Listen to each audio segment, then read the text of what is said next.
Hi friends. आज मैं आपके सामने प्रस्तुत कर रही हूँ वेद प्रकाश शर्मा का उपन्यास एक थप्पड़ हिंदुस्तानी का part 10। Please like share subscribe my channel. इन बूढ़ी हड्डियों की जान मैं दिखाता हूँ तुझे। सरताज का हाथ हवा में ही था कि गुलफाम का गूसा उसके चेहरे से टकराया। सड़क पर लुढ़कते सरताज की दोनों हाथों से उसने ऊपर उठाया और बोला, ये देख, इसे कहते हैं बूढ़े शेर की हड्डियाँ। वाक्य की समाप्ति के बाद ही गुलफाम ने उसे सड़क पर दे मारा। इस बार गुलफाम ने सरताज पर नहीं, सड़क पर पड़े अपने चाकू पर जंप लगाई थी। जब तक उसने चाकू उठाया उधर सरताज उछलकर खड़ा हो गया था। सरताज के ठीक सामने आकर गुलफाम गरजा। रही वो बात कि बस्ती में गुलफाम का दबदबा एक भ्रम है। गुलफाम किसी पागल के समान चीख रहा था, सुन सरताज बेटे, कान खोलकर सुन। गुलफाम ने अगर दोबारा चाकू उठाया है तो ये सिद्ध करके रहेगा कि गुलफाम का दबदबा एक भ्रम नहीं, हकीकत है। क्या नाम है जी? निहत्थे के सामने चाकू लेकर साबित करना चाहते हो? गुस्से में उफनते गुलफाम ने जो चाकू फेंका तो कसम से सड़क में आधा फल गड़ गया। अभी वहाँ गड़ा चाकू झंझना ही रहा था कि गुलफाम ने कहा, चाकू मुझसे ज़्यादा तेरे करीब है हरामजादे। मुकाबला ये होगा कि जो वहाँ से इसे हासिल कर ले, चाकू उसका उसी पर रहेगा। दूसरा निहत्था लड़ेगा। बोल, मंजूर है? मुंह से कुछ कहने के स्थान पर सरताज ने चाकू पर जंप लगा दी। चाकू की मूठ पकड़कर अभी उसने एक झटका ही मारा था कि सनाती हुई गुलफाम की ठोकर उसके चेहरे पर पड़ी। चाकू सड़क पर इतनी सख्ती से गड़ा हुआ था कि सरताज के एक झटके से तो वह बाहर भी नहीं आया। एक चीख के साथ वह दूर जा गिरा था। सड़क पर गड़े चाकू की मूठ पकड़ी गुलफाम ने एक तेज झटके के साथ सड़क से चाकू उखाड़ता हुआ कुर्राया, ये ले तेरी पहली शिकस्त। दूर खड़ा सरताज हाँफ रहा था। ले कहने के साथ ही चाकू सरताज की तरफ उछाल कर बोला, चाकू फिर भी तेरा। हवा में से चाकू लपकने के लिए झपटा सरताज, परंतु चाकू के पीछे पीछे आ रहे गुलफाम की फ्लाइंग किक ने उसे उछालकर दूर फेंक दिया। अपना फेंका हुआ चाकू गुलफाम ने खुद ही लपक लिया। बोला, क्यों, चाकू चाहिए? ले। उसने पुनः चाकू सरताज की तरफ उछाला। वह लपकने हेतु झपटा, मगर गुलफाम के सिर की टक्कर ने उसे उछाल कर फेंक दिया। काफ़ी देर तक यही क्रम चलता रहा।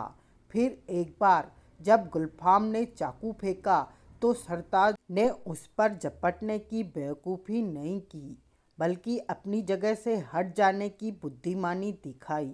इस बार उस पर जंप लगाने के चक्कर में गुलफाम सड़क से जा टकराया। पैतरा बदलकर चाकू सरताज ने लपका ही नहीं, बल्कि फुर्ती से झपटकर गुलफाम की पीठ पर वार भी कर दिया। इससे पहले कि सरताज दूसरा वार करे, सर्प के समान लहराकर गुलफाम वहाँ से न सिर्फ हट गया बल्कि खड़ा भी हो गया।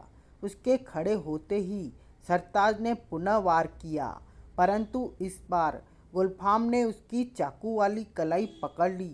अब स्थिति ये थी कि सरताज चाकू गुलफाम की छाती में गोपना चाहता था, जबकि गुलफाम का प्रयास ये था कि सरताज का ही हाथ घुमाकर वह चाकू उसी के हाथ से उसी की छाती में गोप दे। अपनी अपनी कोशिश में दोनों के लहूलुहान चेहरे अत्यंत समीप आ गए थे। गुलफाम गुर्राया, ये मेरा चाकू है सरताज। जब से गुलफाम ने चाकू संभाला, बदला नहीं, शुरू से ये एक ही चाकू है। इससे कसम खा रखी है बेटे कि ये गुलफाम को कभी धोखा नहीं देगा। और दुश्मन से कभी वफा नहीं करेगा। आज इसकी कसम टूट जाएगी उस्ताद। गुलफाम ने एक अजीब सी क्रिया की। सरताज की मुट्ठी में दबे चाकू का बटन उसने बाएं हाथ से बीचा, बाएं हाथ से फल पकड़ा और फल को इस तरह मूठ की ओर मोड़ दिया जैसे बंद करते समय मोड़ते हैं। खचाक से फल मूठ में बने अपने खांचे में समा गया, लेकिन खांचे में समाने से पहले फल की डार सरताज की उन 4 उंगलियों को बीच से काट गई थी जिन्होंने मूठ पकड़ रखी थी, या जो मूठ में बने फल के खांचे के ऊपर थी। सरताज बुरी तरह बिलबिलाकर चीखा, पीछे हटा। चारों उंगलियों के अगले पोरबे बंद चाकू के साथ सड़क पर गिर गए थे, छिपकली की कटी पूंछ के समान। अभी वे छटपटा ही रहे थे कि गुलफाम ने सड़क पर पड़ा अपना चाकू उठाया। वह बंद हो चुका था। खटका दबाकर दोबारा खोला और वहशी के समान गरजा, इन्हीं उंगलियों से नंबर डायल किए थे न तूने, इन उंगलियों से। कहने के साथ ही वह चाकू हवा में उठाए सरताज पर झपटा। आधा फल उसके बाएं कंधे में घस गया। इसके बाद तो सरताज को चाकुओं से गोंद डाला गुलफाम ने। देखने वालों के रोंगटे खड़े हो गए और सरताज की तो हालत ऐसी हो गई थी कि गुलफाम का मुकाबला करना तो दूर, अपने बचाव हेतु हाथ पैर तक नहीं हिला पा रहा था। अब वातावरण में केवल और केवल उसकी चीखें गूंज रही थी। सारी बस्ती उनके चारों तरफ खड़ी थी। किसी में इतनी भी हिम्मत नहीं थी कि आगे बढ़कर गुलफाम को रोक सकता। फिर यह हिम्मत छोटू ने दिखाई। सड़क पर पड़े जख्मी सरताज की टांग पकड़कर एक तरफ खींचता हुआ वह बोला, क्या कर रहे हो उस्ताद? क्या जान से ही मार डालोगे इसे? हाँ हाँ, मैं इसे जान से मार दूंगा। खून से नहाया गुलफाम हिंसक पशु के मानिंद दहाड़ उठा। गुलफाम को बूढ़ा कह रहा था, हरामजादा, बस्ती में फैले मेरे नाम को ब्रह्म बता रहा था। और कहने के साथ वह झपटा, सड़क पर पड़े सरताज के नज़दीक पहुंचकर झुका, उसका गिरेबान पकड़ा। उस क्षण छोटू भी कुछ न कह सका। चीखने वाली मशीन की तरह चीखते सरताज को जबरदस्ती अपने सामने खड़ा करके गरजा, मेरे बच्चे को गिरफ्तार करवाएगा, 5 लाख के लालच में सूली पर चढ़वाएगा उसे, साले चीर कर फेंक दूंगा। इससे पता तो पूछो उस्ताद, छोटू ने कहा। अपने बच्चे का पता तो पूछो इससे। पता? निर्जीव से हो चले सरताज को गुलफाम ने झिंझोड़ा। 5 लाख लेने के बाद तू विजय गुरु को कहाँ का पता बताने वाला था? कहाँ है विकास? वह अब भी केवल और केवल चीखता रहा। गुलफाम ने एक बार फिर चाकू वाला हाथ हवा में उठाया, गरजा, बता, वरना पेट चीर कर आते बाहर निकाल दूंगा। काले खां की सराय, भगत सिंह मार्ग, कमरा नंबर 8। मरने के डर से सरताज ने कहा। गुलफाम ने गिरेबान छोड़ दिया। तप की आवाज़ के साथ वह सड़क पर गिरा और बस हलक से निकलने वाली चीखें भी शांत हो गई। गुलफाम ने यह भी जानने की कोशिश नहीं की कि वह केवल बेहोश हुआ है या मर गया था। खुले हुए चाकू के दार रहित हिस्से से उसने अपने मस्तक पर लगा खून और छलक आया पसीना साफ किया। चारों तरफ खड़ी स्तब्ध भीड़ को इस तरह देखा जैसे पूछ रहा हो, है कोई और जो गुलफाम से टकरा सके? परंतु विजय को अब भी नहीं देख पाया था वह। उस विजय को जो सबसे नज़दीक वाले मकान की एक दीवार के पीछे खड़ा था। उस विजय को सारे जमाने की चालाकियाँ जिसके होठों पर मुस्कान बनकर नाच रही थी।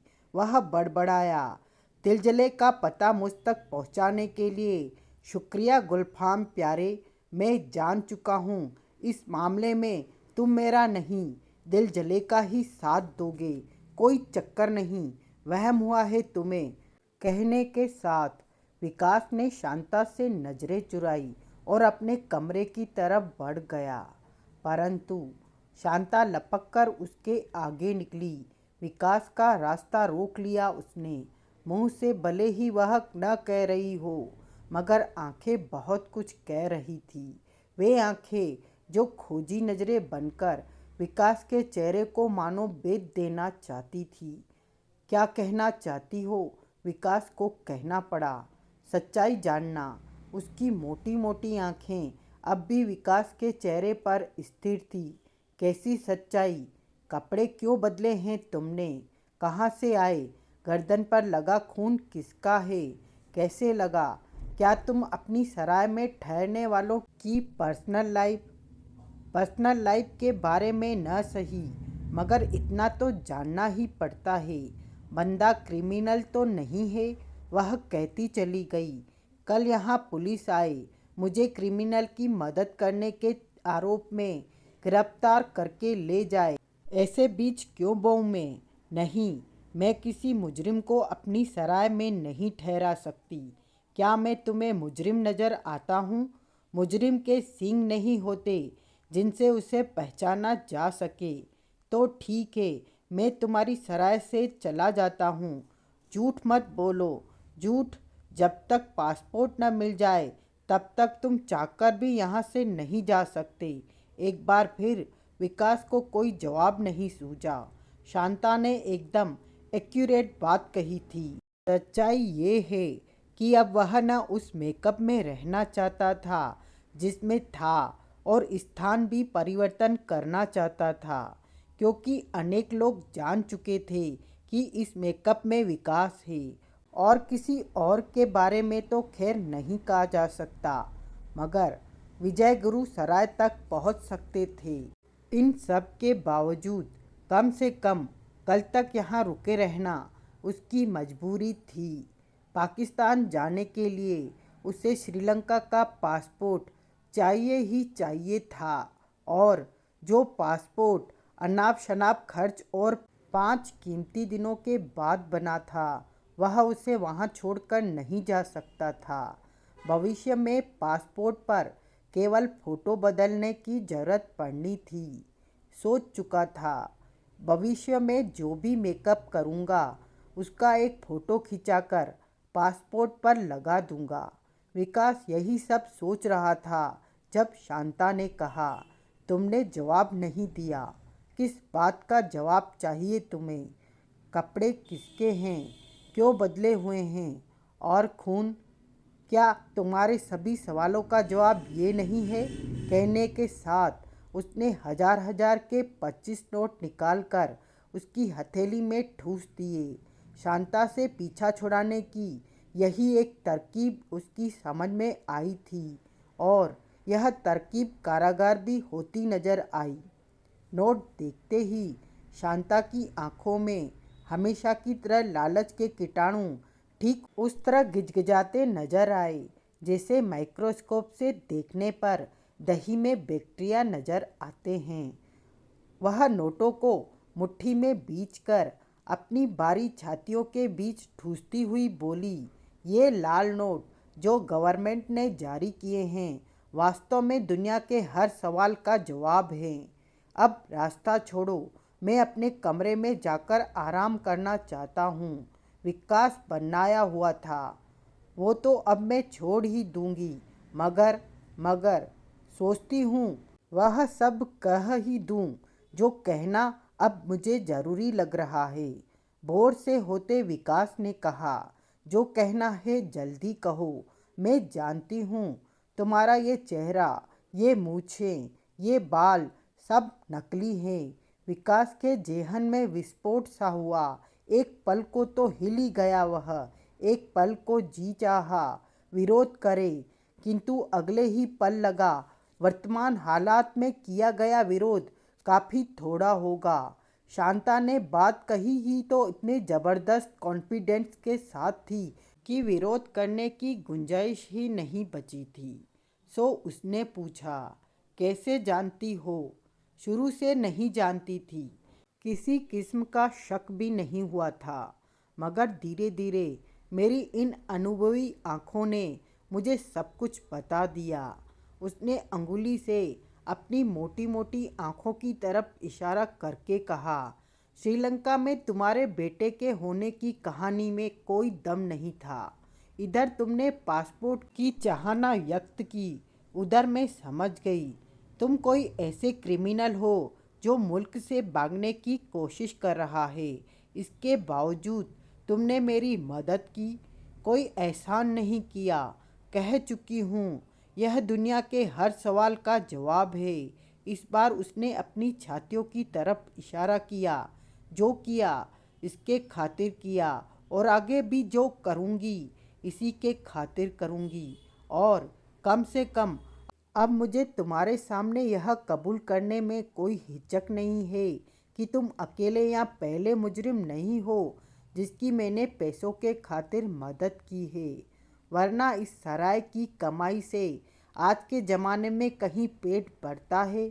सराय में अब लोग रुकते ही कहाँ हैं? 5 दिन से तुम खुद देख चुके हो, गिनती के 4 कस्टमर आए थे। वे भी रात को आए और सुबह होते ही नहा धोकर चले गए। 10-10 के नोट इस तरह मेरे हाथ पर पटक गए जैसे जागीर लुटाकर जा रहे हों। कहने का मतलब ये, शांता का तो पेट ही तुम जैसे लोगों की वजह से पल रहा है। हाँ, दिमाग में कई बार ख्याल जरूर उभरा, जानूं तो सही तुम्हारा असली परिचय क्या है, किस स्तर के मुजरिम हो, किया क्या है जो तुम्हें मुल्क से भागना पड़ रहा है। मगर फिर सोचा, होगा कोई, मैं क्यों पंगे में पड़ूं, मुझे अपने काम से काम होना चाहिए। सो हो रहा है, जब जितना चाहूँ नावा ऐंठ लेती हूँ। दूसरे मुजरिमों की तरह कुछ दिन रहने के बाद चला जाएगा। न मेरी उनसे कुछ रिश्तेदारी रही है, न तुमसे रहेगी, तो अभी यह सब बात छेड़ने की ज़रूरत क्यों पड़ी? जिस तरह अब तक चुप थी उसी तरह चुप क्यों नहीं रही? तुम्हारी गर्दन पर लगे खून के धब्बे ने मुझे मजबूर कर दिया। मुझे लगता है तुम किसी का खून करके आए हो। और थोड़ा डर गई हूँ मैं। आज से पहले मुजरिमों की मदद की है, खूनियों की नहीं। यानी अगर मैं खूनी हूँ तो तुम मेरी मदद नहीं करोगी? मुमकिन है शुरू में पता लगने पर न करती, क्योंकि खूनी का मददगार भी 302 के लपेटे में आ सकता है। परंतु अब जब पहले ही से मैं मदद कर रही हूँ तो बीच में हथियार नहीं डालूंगी। हाँ, फीस जरूर दुगनी हो जाएगी। दूसरे दूसरे जानना चाहूँगी तुम कौन हो, किसका कत्ल किया है, क्या करोगी यह सब जानकर? मेरे ख्याल से सब कुछ जानना जितना मेरे फेवर में होगा उतना ही तुम्हारे हक में भी रहेगा। बगैर किसी लाग लपेट के वह कहती चली गई, अगर पूछताछ करती पुलिस यहाँ पहुँच जाती है तो मैं तुम्हारा बचाव उतनी ही ज़्यादा मजबूती के साथ कर सकती हूँ जितना ज़्यादा तुम्हारे बारे में जानती होंगी। चिंता मत करो, यहाँ कोई पुलिस नहीं पहुँचेगी। फिर भी जब इतनी बातें खुली गई है तो वादा करता हूँ, यहाँ से जाने से पहले मैं तुम्हें अपने बारे में ज़रूर बताऊँगा, मगर अभी आराम करना चाहता हूँ। कहने के साथ उसने हाथ बढ़ाकर शांता का भारी और गुदगुदा कंधा पकड़ा और उसे एक तरफ हटाकर रूम नंबर 8 की तरफ बढ़ता चला गया। शांता जाते हुए विकास की पीठ देखती रही। पता नोट करो आशा, गाड़ी ड्राइव करते विजय ने तेज स्वर में मोबाइल पर कहा। भगत सिंह मार्ग, काले खां की सराय, रूम नंबर 8। ओह शिट, आशा की आवाज़ सुनाई दी। विजय ने पूछा, क्या हुआ? मैं इस वक्त गांधी रोड पर हूँ। राजनगर के एक कोने पर गांधी रोड है, दूसरे पर भगत सिंह मार्ग। तुम समझ सकते हो विजय, मुझे सराय तक पहुँचने में कम से कम 1 घंटा लग जाएगा। टीम के बाकी लोग कहाँ हैं? अशरफ मेरे साथ है, विक्रम नाहर और परवेज एक साथ हैं, एक ही गाड़ी में। उसकी लोकेशन मालूम करती हूँ, वे चाहे जहाँ हो बताए गए एड्रेस पर पहुँचने के लिए कहो और तुम भी वहीं पहुंचो। मैं चाहता हूं उसे जल्दी से जल्दी घेर लिया जाए। ओके विजय। अशरफ गाड़ी का रुख मोड़ चुका है। ओके कहने के बाद विजय ने संबंध विच्छेद कर दिया, मगर बाल बराबर गेप दिए बगैर दूसरा नंबर मिलाया। कॉल रिसीव की जाते ही बोला, भगत सिंह मार्ग पर कितनी देर में पहुंच सकते हो तुला राशि? 15 मिनट में, रघुनाथ की आवाज़ उभरी। मगर क्यों, क्या है वहाँ? दिल जला। ओह, पूरा पता नोट कराओ। पता बताने के बाद विजय ने कहा, हम भी उसी तरफ रहे हैं प्यारे, मगर जहाँ हैं वहाँ से आधा घंटा लगेगा।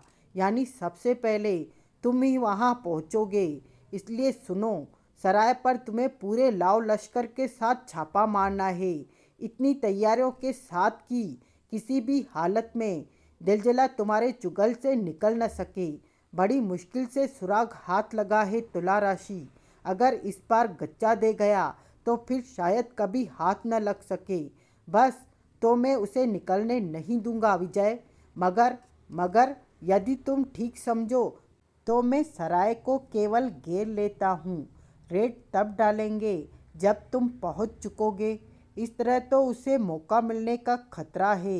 अगर वह ताड़ गया, सराय को घेरा जा रहा है, तो दुनिया की कोई ताकत उसे नहीं पकड़ सकती।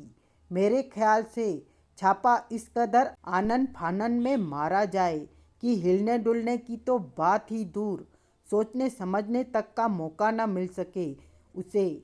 मैं सादे लिबास वालों से सराय को गिरवा सकता हूँ। नहीं रघु डार्लिंग, बहुत पहुँचा हुआ है वह, ताड़ जाएगा। फ़ोन पर बात करने के बावजूद विजय काफ़ी तेज ड्राइविंग कर रहा था। गुलफाम को भी मालूम है कि वह कहाँ है।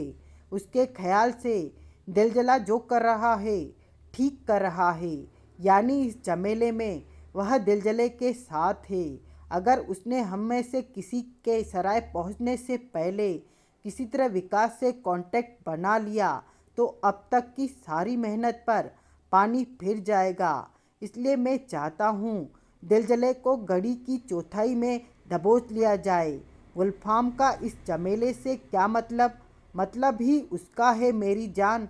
हमने तो अपना मतलब उसके मतलब में से निकाला है।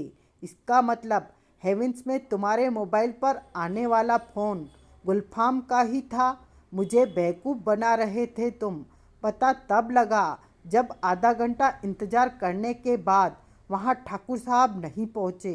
मैंने उनके ऑफिस फ़ोन किया, बताया गया हेवेंस आने पर उनका कभी कोई प्रोग्राम नहीं था।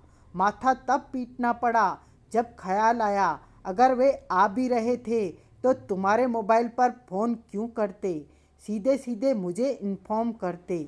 अब तुम फालतू बातों में वक्त जाया कर रहे हो तुला राशि। वक्त बिल्कुल जाया नहीं हो रहा है। मेरे निर्देश पर रामसिंह जीप का रुख भगत सिंह मार्ग की तरफ मोड़ चुका है। याद रहे प्यारे, इस बार वह पकड़ा नहीं गया तो समझा यह जाएगा तुम अपने लगते जिगर को पकड़वाना नहीं चाहते। रघुनाथ पर मानसिक दबाव बनाने के लिए एक तीर छोड़कर विजय ने मोबाइल ऑफ कर दिया। कमरा नंबर 8 फर्स्ट फ्लोर पर था। उसकी एकमात्र खिड़की भगत सिंह मार्ग पर खुलती थी। वहां से सड़क के पार की दुकानें और दुकानों के ऊपर बने ऑफिस साफ नजर आते थे। पिछले 5 दिन से जब भी उसका मन बाहर का नज़ारा करने को करता तो वह खिड़की को खोल लेता था। दुकानों पर लगे बोर्ड और वहाँ की दिनचर्या उसे रट सी गई थी। दरवाज़ा खुला। विकास ने रिस्ट वॉच पे टाइम देखा। पूरे 5 बजे थे। दरवाज़ा खुला। लाल बालों वाला अजीब सा उदेड़ बाहर निकला, गाड़ी लॉक की और फर्स्ट फ्लोर पर जाने के लिए सीढ़ियों की तरफ बढ़ा। विकास जानता था अब वह ऊपर पहुंचकर बालकनी से गुजरता हुआ सीधा उस ऑफिस में जाएगा जिसके ऊपर ग्लाइडर परीक्षण केंद्र लिखा हुआ है। यह सोचकर विकास के होठों पर हल्की सी मुस्कान रेंग गई कि कुछ लोगों की लाइफ कितनी शांत और सिस्टमेटिक होती है। लाल बालों वाले की गाड़ी रोज 5 बजे बाहर आकर पार्क होती थी। रोज वह ठीक इसी ढंग से निकलकर की रिंग को उंगली में घुमाता ग्लाइडर परीक्षण केंद्र में जाता था और ठीक 5:20 पर वापस चला जाता था। पिछले 5 दिनों में उसने उसी का क्यों काफ़ी लोगों का रूटीन देखा था, खास तौर पर सामने के दुकानदारों का। वे लगभग सबके सभी बाजार खुलने के टाइम पर आकर दुकान खोल लेते, साफ सफाई के बाद काउंटर संभाल लेते, दुकानदारी करते और बाजार बंद होने के टाइम पर शटर गिराकर चले जाते। सबका एक ही रूटीन था, परंतु आज वह यह भी नहीं सोच पा रहा था। भगत सिंह मार्ग का दृश्य आंखों के सामने होने के बावजूद अगर यह कहा जाए कि उसे दिख नहीं रहा था तो गलत नहीं होगा। कारण था आंखों के साथ दिमाग का न होना। दिमाग बार बार भटक कर आज की घटना पर चला जाता था। जाने क्यों उसे लग रहा था कि कम से कम विजय गुरु को अब यहाँ पहुँचने में ज़्यादा देर नहीं लगेगी। दिल बार बार चाह रहा था यह जगह अब उसे छोड़ देनी चाहिए, इस मेकअप को भी हमेशा के लिए दफना देना चाहिए जो अनेक लोगों की नज़रों में आ चुका है। मगर कैसे? पासपोर्ट के बगैर कैसे निकल सकता है वह? एक रात तो रुकना ही पड़ेगा और जब तक यहाँ है इसी मेकअप में रहना होगा। शांता को अपना असली चेहरा भी तो नहीं दिखा सकता था। अभी यही सब सोच रहा था वह कि पीछे से पदचाप सुनी। वह समझ गया कमरे में शांता आई है। इस पदचाप की आदत भी उसके कानों को उसी तरफ पड़ गई थी जैसे आँखों को अपने घर में अंधेरा होने के बावजूद देखने की पड़ जाती है। उसने बगैर दरवाजे की तरफ घूमे कहा, अब क्यों आई हो यहाँ? मैं तुम्हारे किसी और सवाल का जवाब देने के मूड में नहीं हूँ। अपने किसी सवाल का जवाब अब मुझे चाहिए भी नहीं। तो क्यों आई हो? पूछो क्यों? क्यों नहीं चाहिए मुझे अपने किसी सवाल का जवाब? विकास ने उदासीन स्वर में कहा। बताना ही चाहती हो तो बता दो, क्योंकि अपने हर सवाल का जवाब हमें मिल चुका है। क्या मतलब? इस बार बुरी तरह चौंक कर विकास को पलट जाना पड़ा। कमरे के बीचों बीच खड़ी शांता एकटक उसी की तरफ देख रही थी। कुछ देर तक विकास भी केवल उसकी तरफ देखता रहा, कुछ बोल नहीं पाया, जैसे उसके मुंह से निकले वाक्य का अर्थ बगैर उसके बताए समझ जाना चाहता हो। जब नहीं समझ सका तो पूछा, कौन से सवाल का जवाब मिल चुका है तुम्हें? और अचानक शांता खिलखिलाकर हंस पड़ी, जोर जोर से, छत की तरफ चेहरा उठाकर। जाने क्यों उसके यूं खिलखिलाने पर अंदर ही अंदर विकास काँप गया। पिछले 5 दिन में उसने शांता को इतने स्वच्छंद अंदाज से खिलखिलाते पहली बार देखा था। पिछले 5 दिन में उसने केवल एक ही बात महसूस की थी, जबकि शांता एक खड़ूस और लालची औरत है। फ्री में तो वह अपने होठों को मुस्कान की सूरत में फैलाना तक नहीं जानती थी, और आज इस वक्त पर वह अचानक इस कदर हंस रही थी मानो दुनिया की सबसे जिंदा दिल औरत वही थी।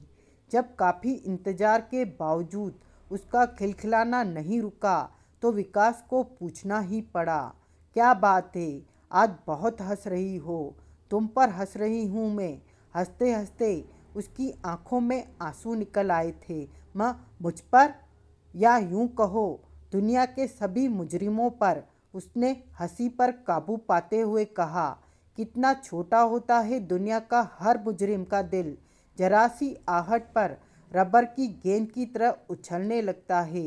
अब खुद को ही लो। मैंने केवल इतना कहा, अब मुझे किसी सवाल का जवाब नहीं चाहिए, और तुम इस खौफ से खौफजदा हो गए कि शायद मैं तुम्हारा भेद जान गई हूँ। इस मेकअप के पीछे छुपे शायद तुम्हारे असली चेहरे को देख लिया है मैंने। विकास कुछ बोला नहीं, केवल घूरता रहा उसे। पर डरो मत, मुझे तुम्हारे बारे में कुछ भी पता नहीं लगा है, कहती हुई वह उसके अत्यंत करीब आ गई। बोली, तुम्हारे बगैर और कुछ बताए पता लग भी कैसे सकता है। विकास अब भी कुछ नहीं बोला। टेंशन मत लो, उसने हाथ बढ़ाकर विकास की कलाई पकड़ ली। आओ नीचे चलते हैं। विकास को उसका व्यवहार बड़ा अजीब लगा। पिछले 5 दिनों से बिल्कुल उलट। पूछा, क्यों नीचे क्यों? यूं ही, उसने कहा।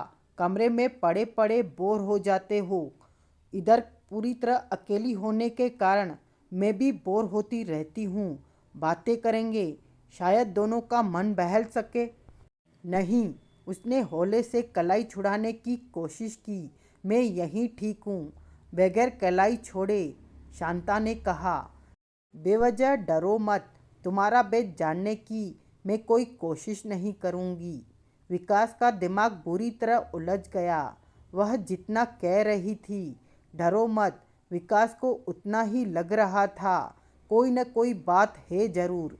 शांता बेचारी क्या जानती थी कि डरना तो विकास नाम के लड़के ने सीखा ही नहीं।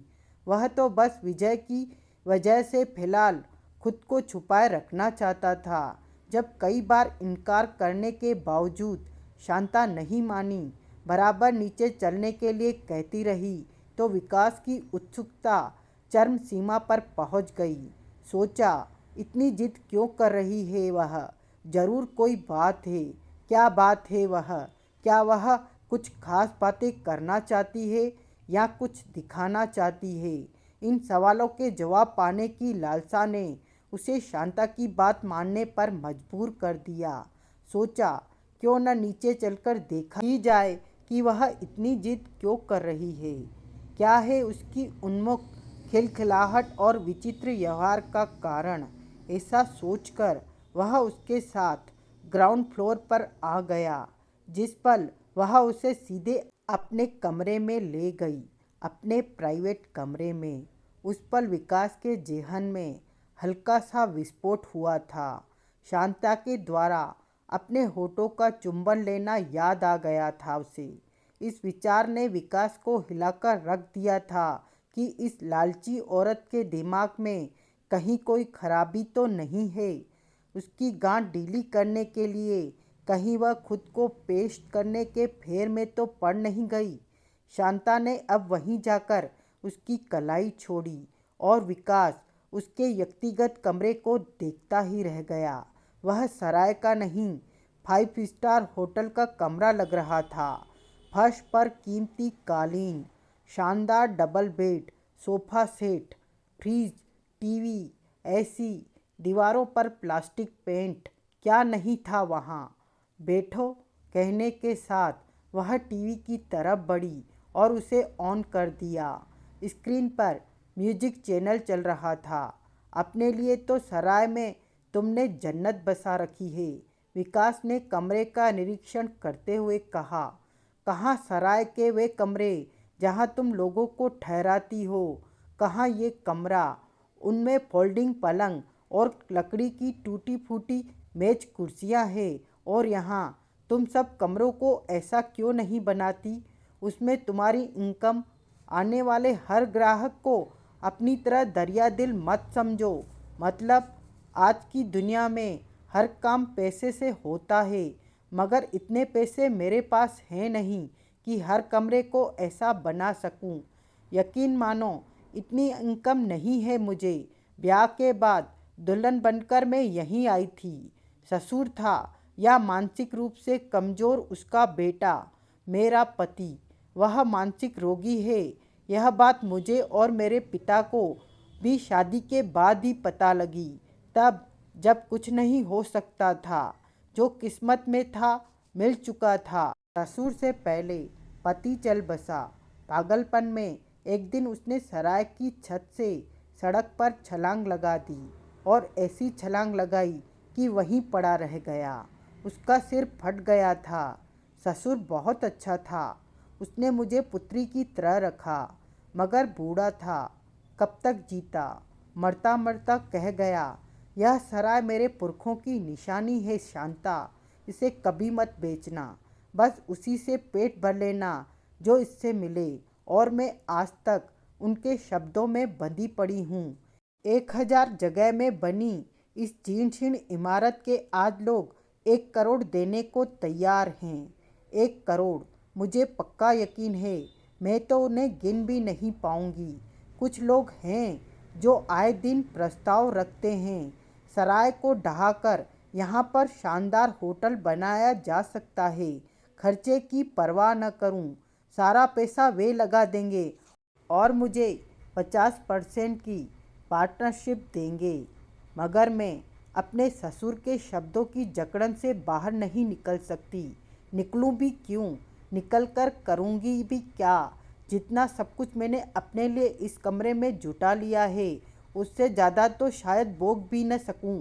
यह सब सोचकर जो जैसा है, जैसा मेरा ससुर छोड़ गया था वैसा ही चला रही हूँ। बदलने की जरूरत भी नहीं समझती, कोई नौकर भी नहीं रखती। डरती हूँ ऐसा किया तो मेरे बाद इस पर उसी का कब्जा हो जाएगा, जबकि मेरे बाद यह प्रॉपर्टी गवर्नमेंट को मिलनी चाहिए। तुमने देखा होगा, बाहर के काम हो या यहाँ की साफ सफाई के, सारे काम मैं खुद ही करती हूँ। ऐसा न करूँ तो समय कैसे कटेगा मेरा। क्या किया करूँगी सारे दिन, खाली पड़ी पड़ी। विकास अब भी नहीं समझ सका वह उसे यहाँ क्यों लाई है। तभी टीवी के स्पीकर से निकलकर कमरे में गूंजने वाला संगीत थम गया। एक लड़की की आवाज़ गूंजी, अब आप एक खास सूचना सुने। विकास का ध्यान बरबस ही स्क्रीन की तरफ चला गया। वहाँ से अभी अभी एक लड़की गायब हुई थी और उसके स्थान पर स्क्रीन पर जो चेहरा उभरा उसे देखकर विकास इस तरह उछल पड़ा मानो सारे शरीर पर एक साथ 1000 बिच्छुओं ने डंक मारे हों। बोचक्का रह गया वह। हस्तप्रभ न कुछ कहते बन पड़ा था, न हिलते डुलते। जहाँ खड़ा था वहीं जाम होकर रह गया। आंखें मुर्दे की आंखों के मानिंद स्क्रीन पर नजर आ रहे अपने फोटो पर चिपकी रह गई थी। फोटो उसके वर्तमान रूप का था, वही जो पासपोर्ट के लिए खिंचवाकर सरताज को भेजा गया था। बैकग्राउंड से लड़की की आवाज़ गूंज रही थी, ध्यान से देख लीजिए इस फोटो को। यह फोटो विकास का वर्तमान फोटो है, उसी विकास का जिसकी सूचना देने वाले या गिरफ्तार कराने वाले को राजनगर पुलिस ने 5 लाख देने का ऐलान कर रखा है। विकास को आज दोपहर करीब 12 बजे इस मेकअप में होटल हेवंस में देखा गया है। अगर यह आपको अपने आसपास कहीं नज़र आए तो तुरंत इनमें से किसी नंबर पर फ़ोन करें। नंबर बताए जाने लगे, साथ ही वे नंबर फोटो पर ओवरलैप भी हो रहे थे। विकास ने वहां से नजरें हटाकर बौखलाई हुई अवस्था में शांता की तरफ देखा था। शांता टीवी की तरफ नहीं, उसी की तरफ देख रही थी। विकास को यह समझने में जरा भी देर नहीं लगी कि अब काम शराफत से चलने वाला नहीं है। शांता नामक यह अत्यंत लालची औरत 5 लाख कमाने का मौका किसी हालत में नहीं गंवा सकती थी। यह सब सोचते सोचते विकास का हाथ जेब में रेंगा और जब वापस आया तो उसमें रिवॉल्वर था। शांता को आतंकित करने के लिए उसने कहा, तो तुम जान ही गई कि मैं कौन हूँ। अब क्या मैं यह भी जान सकती हूँ कि तुमने यह रिवॉल्वर क्यों निकाला है। शांता के चेहरे पर खौफ का एक भी लक्षण नहीं उभरा, वह पूरी तरह सामान्य नजर आ रही थी।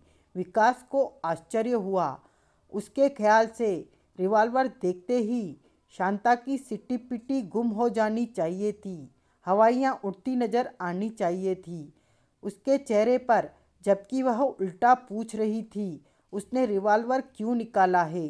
उसे आतंकित करने के लिए विकास ने हलक से गुर्राहट निकाली, अब जब तक मैं यहाँ रहूँगा तुम मेरी आंखों के सामने रहोगी।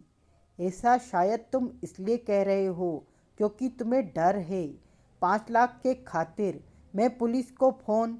ज़्यादा स्मार्ट बनने की कोशिश मत करो, चलो उस सोफे पर बैठ जाओ। घुराकर उसे डराने का प्रयास कर रहा विकास इस बात पर अब भी हैरान था कि वह डर क्यों नहीं रही। शांता ने कहा, बैठने को तो मैं हर उस जगह पर बैठ जाऊंगी जहाँ तुम बैठने को कहोगे और प्राण निकलने तक वहीं बैठी रहूँगी। मगर मगर इससे तुम्हें कोई फायदा नहीं होगा। मतलब उतने समझदार नहीं हो तुम जितना तुम्हारे बारे में प्रचार है। शांता अब भी बगैर जरा भी डरे कहती चली गई। अगर होते तो यह रिवॉल्वर जेब से नहीं निकालते, क्योंकि समझ चुके होते अपने जीवन की कहानी मैंने इतने संक्षेप में क्यों सुनाई।